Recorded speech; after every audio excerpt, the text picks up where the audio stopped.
بسم اللہ الرحمن الرحیم۔ محترم سامعین کرام،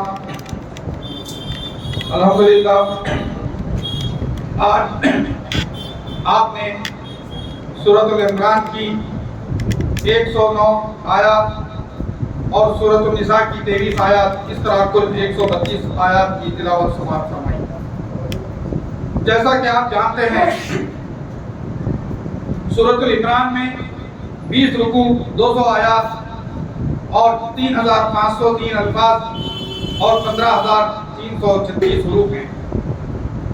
اللہ کے فضل و کرم سے آج آپ نے سورۃ العمران کی 92ویں آیت سے سماعت کی ہے، جس میں اللہ سبحانہ و تعالیٰ نے حقیقی نیکی کی تعریف بیان کیا ہے کہ اپنے محبوب ترین پسندیدہ ترین چیز کو اللہ کی راہ میں خرچ کرنا نیکی ہے۔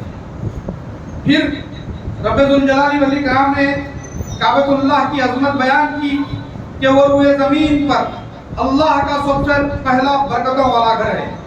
یہی دونوں جہانوں کے لیے ہدایت کا ذریعہ بھی ہے، اس میں مقام ابراہیم بھی ہے، اور اس میں داخل ہو کر پناہ لے، اس کے لیے امن و امان ہے۔ جو بھی صاحب استطاعت ہیں ان کے لیے اس کا حج کرنا فرض کر دیا گیا ہے۔ پھر رب ذوالجلال والاکرام نے اہل کتاب کو ان کی شرارتوں پر تنبیہ کی اور باز آنے کی تلقین کی، اور اہل ایمان کو تنبیہ کی کہ وہ اہل کتاب کی اطاعت سے گریزاں ہوں، ورنہ یہ لوگ کافر و مرتد بنا کر دم لیں گے۔ پھر رب ذوالجلال والاکرام نے خاتمہ بالخیر کے بارے میں فرمایا، اہل ایمان کو تقوی اختیار کرنے کی تعلیم دی تاکہ خاتمہ ایمان پر ہو۔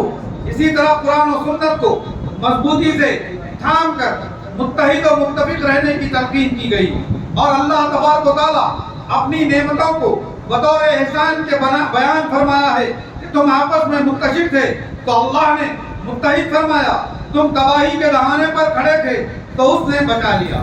پھر رب ذوالجلال والاکرام نے ارشاد فرمایا، امت خیر کے اوصاف یہ ہیں کہ وہ نیکی کا حکم دیتے ہیں، برائیوں سے روکتے ہیں، اسی میں فلاح و کامرانی ہے۔ اس کے بعد اختلاف و انتشار و افتراق سے منع کیا گیا ہے۔ دلائل کی موجودگی میں اختلاف کرنے والوں کو بڑے عذاب کی وعید سنائی گئی ہے۔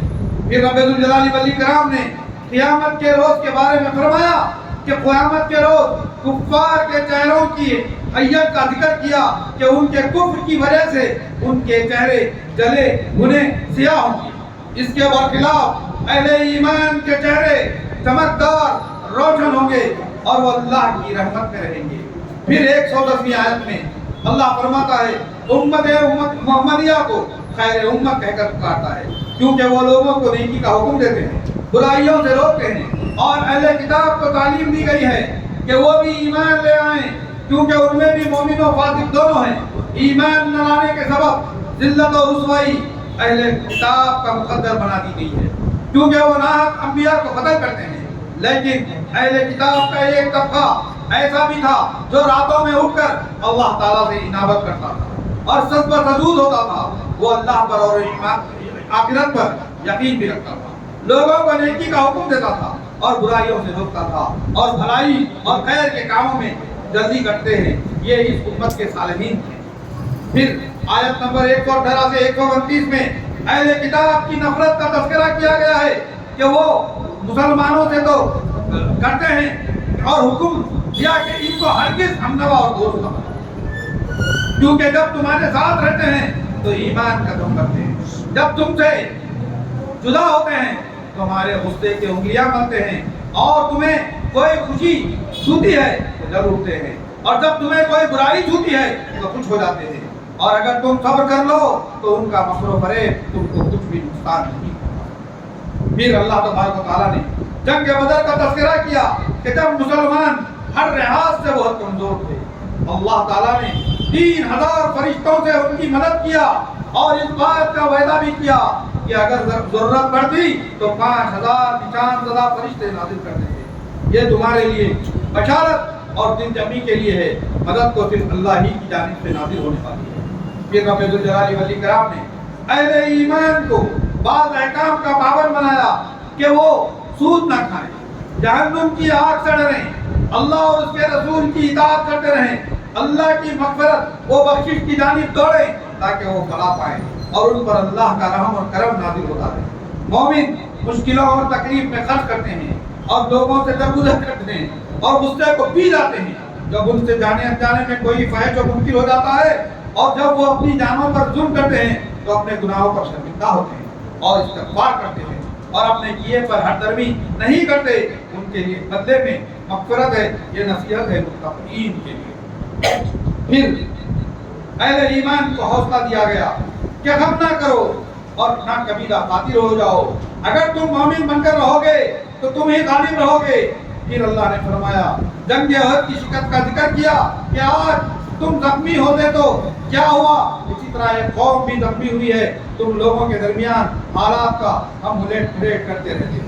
پھر اللہ تبارک و تعالیٰ نے ارشاد فرمایا, موت کی حقیقت کو ثابت کیا کہ وہ ایک لکھا ہوا فیصلہ ہے, جب تک حکم الہی نہ ہو کوئی بھی مرنے والا نہیں. اور اللہ تبارک و تعالیٰ کا وعدہ ہے کہ وہ مشرکین و کفار کے دلوں میں مسلمانوں کا رعب بٹھائے گا.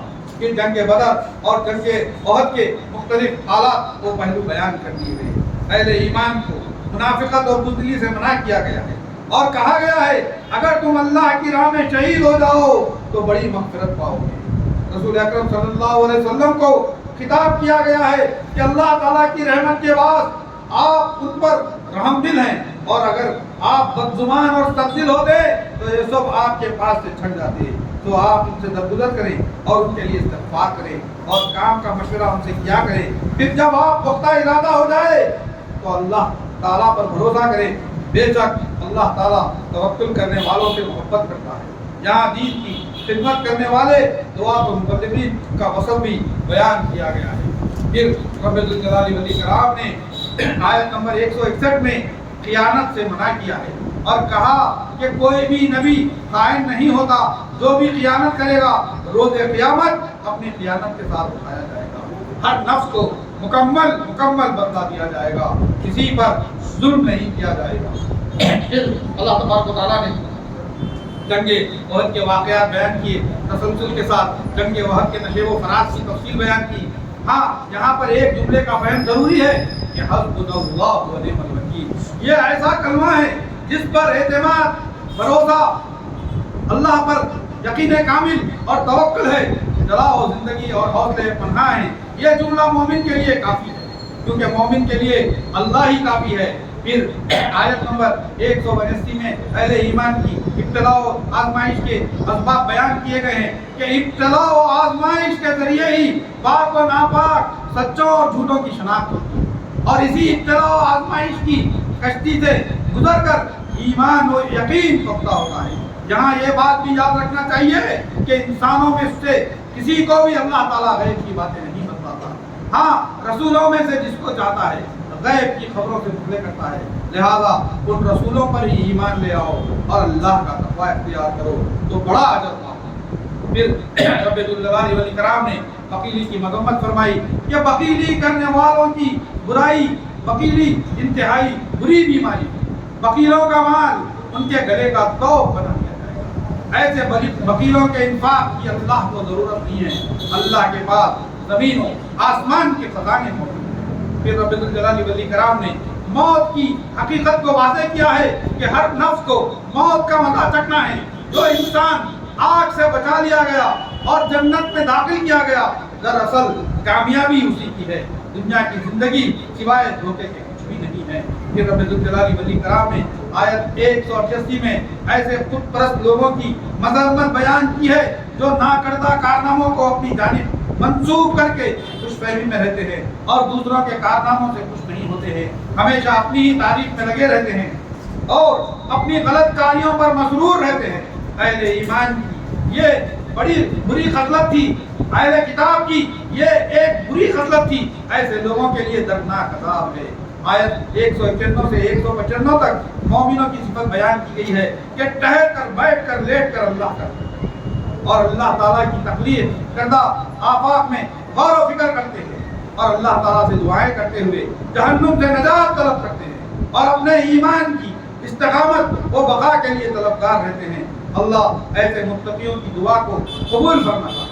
پھر آیت نمبر 195 میں رسول اکرم صلی اللہ علیہ وسلم کو خطاب کر کے امت محمدی کو یہ پیغام دیا جا رہا ہے کہ کافروں کی زندگی، ان کا پہننا اوڑھنا، ان کی تجارتیں، ان کی خوشحالی کو دیکھ کر دھوکے میں نہ رہیں، یہ ہمیشہ رہنے والی نہیں ہے، یہ تو مختصر زندگی ہے، ان کا ٹھکانہ آخرکار جہنم ہی ہے۔ لیکن مومنوں کے لیے ساری کی ساری آسائش اور خوشحالی جنت میں مقرر ہے جو دائمی ہے، اور نیکوکاروں کے لیے خیر ہی خیر ہے۔ پھر آخری آیت میں اہل ایمان کو تلقین کی گئی ہے کہ وہ صبر کرتے رہیں اور ایک دوسرے کو صبر کی تلقین کرتے رہیں اور ہمیشہ اللہ کی راہ میں نکلنے کے لیے تیار رہیں، اللہ کا تقوی اختیار کریں، شاید کہ فلاح و کامیابی کو مل جائے۔ یہاں پر الحمدللہ سورۃ العمران ختم ہوتی ہے، پھر یہاں سے سورۃ النساء کی آیات شروع ہوتی ہیں۔ آج آپ نے اللہ کے فضل و کرم سے سورۃ النساء کی 23 آیات کی سماعت فرمائی۔ یہ قرآن کریم کا چوتھا سورہ ہے، اس میں 24 رکوع اور 176 آیات ہیں، اور الفاظ کے اعتبار سے سورۃ النساء میں 3763 الفاظ ہیں، اور حروف کے اعتبار سے 16332 حروف سورۃ النساء میں موجود ہیں۔ اور اللہ تبارک و تعالیٰ نے اس سورت کی فضیلت میں عبداللہ بن مسعود بیان کرتے ہیں کہ اس سورت میں 5 ایسی آیتیں ہیں جن کے بدلے میں دنیا مافیا کو میں قبول نہیں کروں گا۔ ایک اور روایت میں یہ الفاظ ہیں کہ یہ پوری دنیا سے مضبوط ہیں۔ اللہ جل ولی کرام سورۃ النساء کی پہلی آیت میں ارشاد فرماتا ہے کہ انسانیت کو اللہ تعالیٰ سے ڈرنے کی تلقین ہے، اور بتایا گیا کہ ساری انسانیت صرف ایک ماں باپ یعنی آدم و حوا کی اولاد ہے، انہی دونوں سے سارا انسانی معاشرہ تخلیق میں آیا، لہذا خونی رشتوں کا احترام کریں، یہ صلح رحمی کی تعلیمات ہیں۔ دین اسلام میں خونی رشتوں کی بڑی اہمیت بتائی گئی ہے۔ پھر رب الجلال والاکرام نے یتیموں کے احکام بیان کیے کہ یتیموں کا مال ان کے حوالے کر دو، حلال و پاک کے بدلے میں حرام و ناپاک نہ اختیار کرو، اپنے مال کے ساتھ ان کا مال نہ کھاؤ، یہ بہت بڑا گناہ ہے۔ یتیم بچیوں کی پرورش کرو، اللہ اگر خوف ہو تو نکاح کرو، اور اللہ کا مہر بخوشی ادا کرو، کم عقل کو مال حوالے مت کرو، بلکہ ان کے کھانے پینے کا بہترین انتظام کرو، ان سے شائستہ و نرم گفتگو کرو، یتیموں کی سمجھ بوجھ آزماتے رہو، جب وہ بالغ ہو جائیں اور ان کی ہوش مندی سے تم مطمئن ہو جائیں تو ان کا مال ان کے حوالے کر دو۔ یتیموں کے مال میں فضول خرچی مت کرو، ان کا مال سپرد کرتے وقت گواہ بنا دو، جو سرپرست محتاج ہے یتیموں کے مال سے اپنا محنتانہ لے سکتے ہیں۔ پھر اسی طرح وراثت کے احکام بیان کیے گئے ہیں کہ مرنے والے کے ورثہ کون کون ہوں گے اور ان میں کس ترتیب سے وراثت تقسیم کی جائے گی۔ وراثت میں خواتین و مرد دونوں کو بھی حصہ ملے گا۔ ہاں، تقسیم وراثت کے وقت خاندان کے مجبور و مساکین کو بھی کچھ مال دیا جائے۔ ہاں، مرنے والے کی اولاد کمزور و کمزور ہو تو ایسے یتیموں کے معاملے میں اللہ سے ڈریں، کہیں ان کی کمسنی کا ناجائز فائدہ نہ اٹھایا جائے۔ جو کوئی بھی یتیموں کا مال ہڑپ کرے گا وہ جہنم کی آگ اپنے پیٹ میں بھر رہا ہے اور اسی جہنم میں داخل کیا جائے گا۔ اس کے بعد تقسیم کے پیمانے بتائے گئے ہیں اور یہ تعلیم دی گئی ہے کہ اللہ اور اس کے رسول کے بتائے ہوئے طریقے پر تقسیم ہو تو یہ اطاعت و فرما برداری کی دلیل ہے، ورنہ یہ اللہ اور اس کے رسول کی سری نافرمانی ہوگی۔ جو کوئی بھی ان حدود کو توڑے گا وہ جہنم رسید ہوگا۔ پھر آیت نمبر 17 میں بدفعلی، اغلام بازی، قوم لوط کا فعل کرنے والوں کی سزا سنائی گئی۔ ایسے لوگوں کو سخت ترین سزا ہوگی، اور اگر وہ صلاح کر لیں اور سدھر جائیں، توبہ کر لیں تو ٹھیک ہے، کیونکہ اللہ توبہ کو قبول کرنے والا ہے۔ پھر آیت نمبر 17 سے 18 میں بتایا گیا ہے کہ توبہ کے حقدار کون ہوں گے۔ توبہ کے حقدار وہ لوگ ہیں جو نادانی میں غلطیوں کا اور گناہ کا ارتکاب کرتے ہیں۔ ایسوں کی توبہ اللہ قبول کرنے والا ہے۔ جو لوگ جان بوجھ کر عمدہ گناہ کرتے ہیں، عمدن گناہ کرتے ہیں، ایسوں کی توبہ نہیں ہے۔ آدمی گناہ کرتا ہوا غفلت میں پڑا رہے اور جب اس کو موت کا یقین ہو جاتا ہے تو کہتا ہے کہ میں اب توبہ کرتا ہوں، تو اس کی توبہ قبول نہیں ہوگی۔ اسی طرح کفار کی بھی توبہ قبول نہیں ہوگی، ایسوں کے لیے جہنم کا عذاب ہے۔ پھر آیت نمبر 32 کا 21 میں خواتین کے ساتھ حسن معاشرت کی تعلیم دی گئی ہے اور دور جہالت کی بری عادات سے روکا گیا ہے۔ ہوتا یہ تھا کہ جب کسی عورت کا خاوند مر جاتا تو مال وراثت کی طرح اسے بھی جبرن تقسیم کر دیا جاتا اور زبردستی اس سے نکاح رکھایا جاتا تھا، حتیٰ کہ سوتیلے بیٹے سے بھی نکاح کر دیا جاتا تھا۔ اسی طرح اگر کوئی عورت شوہر کو ناپسند ہوتی تو اس کو ظلم و زیادتی کے ذریعے تنگ کیا جاتا تاکہ اب خود وہ نکاح سے باہر آ جائے اور محل واپس کر دے۔ ان سب بری عادتوں سے روکا گیا اور عورت کی عزت و تکریم کا حکم دیا گیا اور یہ تعلیم دی گئی کہ جس عورت کو تم برا جان رہے ہو شاید اسی میں اللہ تعالیٰ بھلائی رکھ دے جس کا تمہیں علم نہیں۔ اسی طرح یہ تعلیم دی گئی ہے کہ اگر تم کسی دوسری عورت سے نکاح کر رہے ہو یا عورت کو زندگی سے آزاد کر رہے ہو تو اسے دیے ہوئے مال و متاع سے کوئی بھی چیز واپس نہ دو، اگرچہ کہ وہ خزانے ہی کیوں نہ ہو۔ تم کیسے واپس لے سکتے ہو جبکہ راضی برضا پختہ ہے تو پیمان کے ذریعے ایک دوسرے کے ساتھ مل چکے اور زندگی گزار چکے ہو۔ آیت نمبر 22 میں تعلیم دی گئی ہے کہ والد کی مقبولہ عورتوں سے نکاح کرنا حرام کر دیا گیا ہے۔ دور جہالت میں ایسا ہوتا تھا کہ سوتیلا بیٹا اپنی سوتیلی ماں سے نکاح کر دیتا تھا۔ پھر آج چوتھے پارے کی جو آخری آیت ہے سورہ نساء کی 23ویں آیت میں حرمت والے رشتوں کی تفصیل بتائی گئی ہے کہ بیٹیاں، بہنیں، پھوپھیاں، خالائیں، بھتیجیاں، بھانجیاں، رضائی مائیں، رضائی بہنیں، ساس، ربیہ، بہو، ساری ان عورتوں سے نکاح کرنا حرام ہے۔ الحمدللہ یہاں پر چوتھے پارے کی تفصیل مکمل ہوئی۔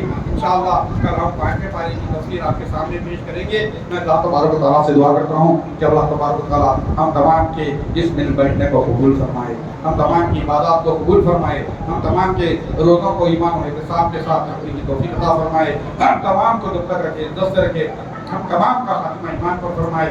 جو لوگ اپنی گناہوں و معصیت کے باوجود ہماری اس مسجد توحید میں آ کر ہمارا درس بھی سن رہے ہیں، تراویح میں بھی شرکت کر رہے ہیں، ہمارے ساتھ تعاون بھی کر رہے ہیں، اے بار الہ ہم تجھ سے ان تمام کے لیے خیر، بھلائی، کامیابی مانگتے ہیں۔ اے اللہ ان کے گناہوں کو معاف فرما، ان کی خطاؤں کو درگزر فرما، ان کے گھروں میں خیر و برکت عطا فرما، ان کے کاروبار میں برکت عطا فرما، ان کو ہر قسم کی آفات سماوی اور ارضی سے محفوظ رکھ، ان کے گھروں کے تمام مسائل کو حل فرما، ان کے چلتے پھرتے اللہ تبارک و تعالیٰ گناہوں کو معاف فرما، ہر گھڑی ہر دم ان کے میزان حسنات میں بلندی، ترقی اور کامیابی عطا فرما، اور ہم تمام کو جب تک رکھے دنیا میں عزت سے رکھے، ہم تمام کا خاتمہ ایمان پر فرما، اور اس دنیا سے جاتے وقت جب ہمارے جانے کا وقت آئے تو ہماری زبانوں پہ کلمہ طیبہ لا الہ الا اللہ رسول اللہ علیہ وسلم فرما۔ سبحان ربک رب العزة عما یصفون وسلام علی المرسلین والحمد للہ رب العالمین۔ السلام علیکم۔